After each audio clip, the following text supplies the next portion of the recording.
Aujourd'hui, je vous parle des différentes facettes du cadre thérapeutique que vous devez installer pour une thérapie efficace. Si c'est pour votre première vidéo sur cette chaîne YouTube, eh bien bienvenue. N'hésitez pas à vous abonner à la chaîne et activer les petites notifications pour être prévenu dès qu'un contenu 100% dédié aux thérapeutes sera disponible. N'hésitez pas naturellement à liker la vidéo si elle vous plaît. Je suis Julien de Réussir comme thérapeute et je vous dis à très vite.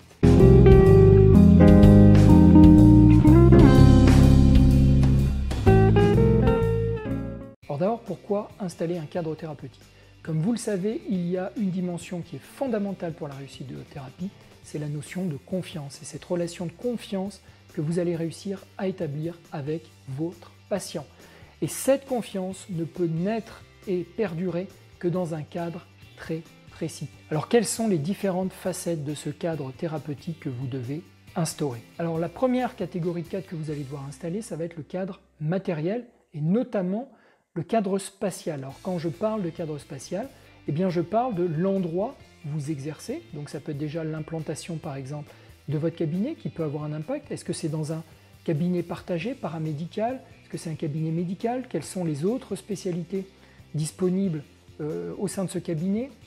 Ensuite, ça va être évidemment l'aménagement intérieur de votre cabinet, depuis la salle d'attente jusqu'à l'intérieur de votre cabinet. Donc tous les détails vont compter et doivent contribuer à cette image, à ce positionnement qui est le vôtre de professionnel d'une discipline.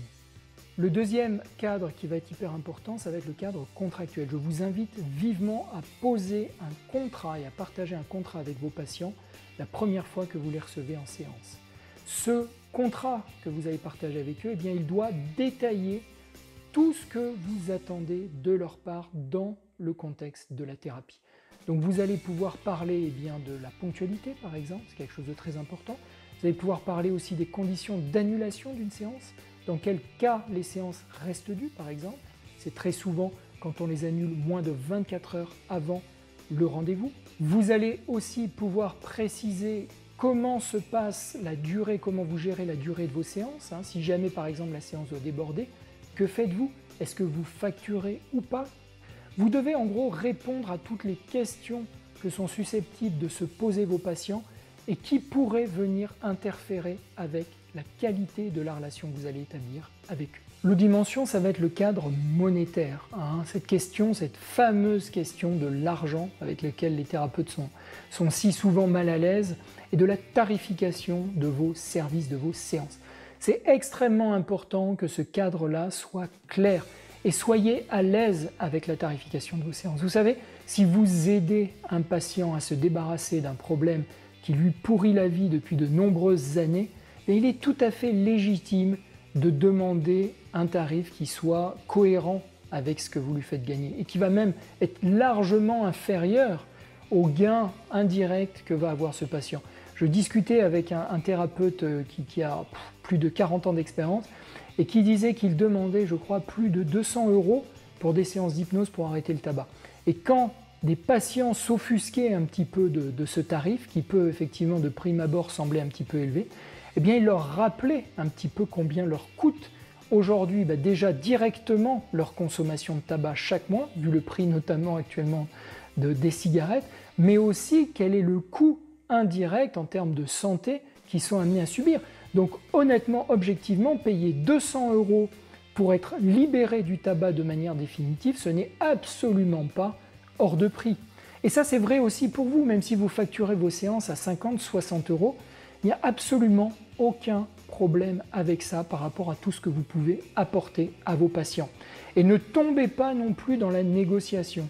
Vous pourrez facilement avoir en face de vous des patients qui vont essayer de négocier un petit peu le bout de gras. Honnêtement, objectivement, tout le monde est susceptible, sauf cas très particulier de grande détresse sociale, mais tout le monde est susceptible de payer 50, 60 €, voire un peu plus, pour se débarrasser, encore une fois, d'un problème qu'ils ont dans leur vie. Ensuite, vous avez le cadre vestimentaire. L'habit ne fait pas le moine, comme on dit, mais il y contribue. Donc soyez quand même particulièrement attentifs à la manière dont vous vous habillez face à vos patients. Vous savez, vos patients peuvent avoir des préjugés et il serait dommage que votre alliance thérapeutique soit compliquée, voire impossible à mettre en œuvre à cause de préjugés vestimentaires que sont susceptibles d'avoir vos patients. Par ailleurs, il y a ce fameux effet placebo qui a été aussi évalué par rapport à la tenue vestimentaire. Il faut savoir que vous avez une perception de compétence naturellement beaucoup plus élevée chez les patients qui sont en face d'un thérapeute habillé de manière professionnelle. D'accord ? Et cette perception-là va avoir un impact direct sur l'efficacité de votre thérapie. Donc finalement, en vous habillant de manière cohérente avec votre positionnement de thérapeute, eh bien c'est un service que vous rendez à votre patient en améliorant potentiellement jusqu'à 30% l'efficacité de votre thérapie. Il y a aussi le cadre relationnel. Quelles sont les règles que vous allez fixer dans la relation que vous avez avec votre patient? Alors c'est une question extrêmement importante. Donc évidemment, on exclut toute relation intime avec vos patients, mais vous pouvez être dans des situations un petit peu plus complexes. Qu'est-ce que vous vous autorisez à faire, par exemple, si votre patient se met à pleurer à chaudes larmes? Est-ce que vous êtes susceptible de poser, par exemple, une main sur son épaule ou pas? Est-ce que vous êtes amené aussi à tutoyer votre patient?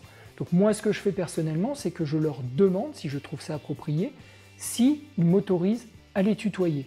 Si c'est le cas et s'ils sont à l'aise avec ça, ça va être un facteur important pour améliorer la relation thérapeutique et donc, là encore, l'efficacité de votre thérapie. Mais en tous les cas, ce cadre relationnel doit répondre à des règles très claires que vous êtes fixées ou qui sont fixées par la déontologie du métier et que vous devez respecter. Enfin, il y a, et je viens d'en parler un petit peu, tout ce que je pourrais appeler le cadre déontologique et légal. D'accord ? Il y a des choses que vous avez le droit de faire, d'autres que vous ne pouvez pas faire. On parlait de relations intimes, ça c'est une évidence, mais il y a des choses un petit peu moins évidentes, comme par exemple l'éthique en tant que thérapeute accompagnant du changement que vous pouvez avoir, avec cette idée que vous ne devez jamais imposer vos propres conceptions au patient. C'est toujours à lui de décider ou pas de réaliser et d'accepter certains changements. Et c'est un piège dans lequel on peut facilement tomber parce qu'on est, entre guillemets, convaincu qu'on sait ce qui est bon pour nos patients.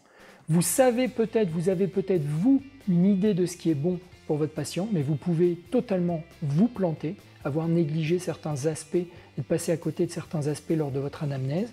Et par ailleurs, c'est toujours au patient, encore une fois, d'accepter ou pas le changement. Ça, c'est un exemple de cette éthique et de ce cadre que vous devez respecter. L'autre, c'est évidemment celui de la compétence. Vous devez avoir cette éthique personnelle de vous former en permanence, d'accord ?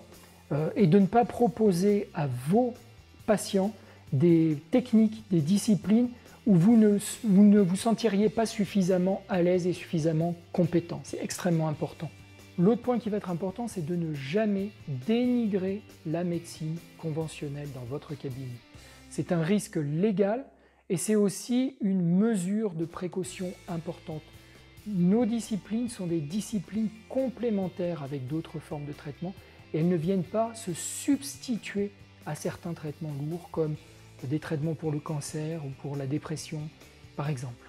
Et bien voilà pour ce tour d'horizon rapide de différentes dimensions du cadre thérapeutique que vous devez installer avec vos patients. J'espère que ça vous a plu, que ça vous a inspiré et appris des choses. N'hésitez pas à vous abonner à cette chaîne et à activer les notifications pour avoir et être informé de tous les contenus 100% dédiés aux thérapeutes que je mettrai à votre disposition. Likez cette vidéo si elle vous a plu et pourquoi pas la partager, la commenter. Je vous dis à très vite.